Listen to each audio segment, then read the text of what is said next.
কোরআনে কারীম জানিয়েছে যে আইয়ুহাল্লাযীনা আমানু কুতিবা আলাইকুমুস সিয়াম, ওহে যারা ঈমানের দাবি করো তাদেরকে বলছে আমি কিন্তু রোজা নামক যে বিধানটা যা লিখে দিলাম, এমনিতেই ফরজন শব্দ দিতে পারতাম, এটা শুধু ফরজ না, এই বিধানটা লিখে দেওয়া।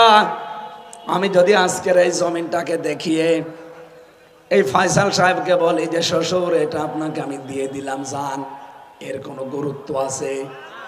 যদি বলে এটা দলিল করে সই স্বাক্ষর করে স্ট্যাম্প করে দিলাম, এই জমিনের দাম আছে না? বলেন বলেন। আল্লাহ কোরআনে কারিমে বিধান দিয়েছেন ফরজুন দিয়ে, কিন্তু এখানে কতিবা দিলেন কেন? ফরজুন বললেও তো হয়ে যেত, কতিবা দিয়েছেন এই কারণে আল্লাহ বলেন রোজা নামক বিধানটা এত দামি, এত দামি, এত দামি, এটা আমি লিখে সই স্বাক্ষর করে দলিল করে দিলাম।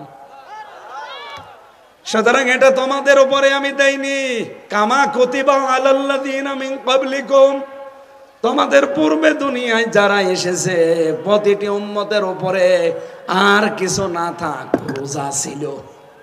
কথা বুঝতেছে?